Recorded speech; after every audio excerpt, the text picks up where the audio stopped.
I'm Miss Lisa. Thanks for cooking with me today. We're going to be making fall apple crunch. So we have everything out here that we need for our apple crunch. We have our apples, of course, and I'm using two kinds of apples. The green apples are Granny Smith apples, and the red ones are Red Delicious.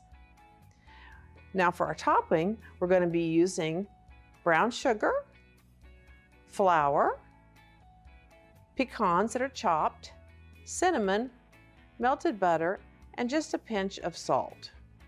So as I told you, I already cut up my apples earlier, and to keep them from turning brown, I put lemon juice on them. But I'm going to show you a couple of ways that you can prepare your apples if you haven't already done so. The first is using this little gadget, and it's an apple slicer corer.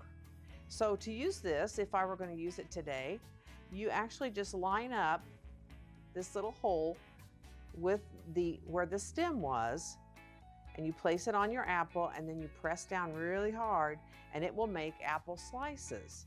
And it will also take the core out, which is that middle part, which you don't want to eat that part.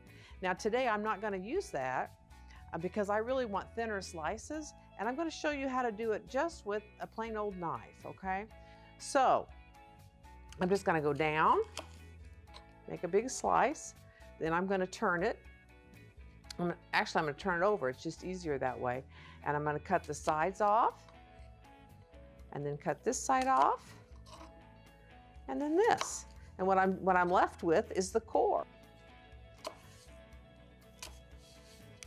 And there you have an easy way to prepare your apple. Be sure and preheat your oven to 350 degrees. We're going to take 1 tablespoon of the flour, and this has already been pre-measured, so I know that I have exactly how much flour I need in here.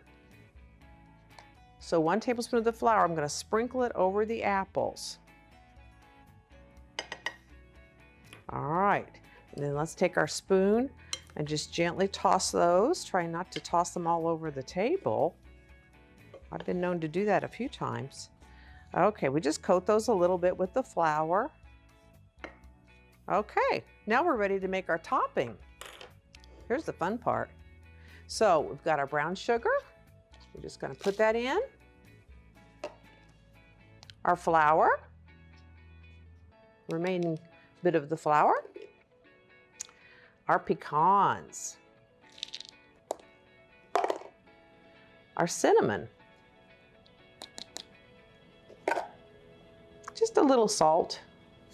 Salt always brings out the flavor of food, even sweet things, right? So first let's toss that together just a little bit before we add our melted butter to kind of give it that chance to be mixed up. Doesn't have to be super, super mixed up. We're just making a little crumble for the top. Okay, that looks pretty good. Now let's take our melted butter and add that. That's going to bind that all together. All right, let's mix this up. Oh, this is smelling good. This will go on top of our apples.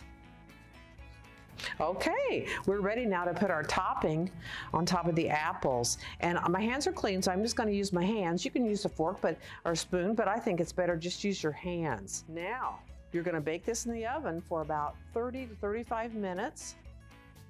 But since I don't have an oven here, I've made one ahead of time. Let me show you the finished product. After baking, here we have our fall apple crunch. Thanks for cooking with me today, and we'll see you the next time.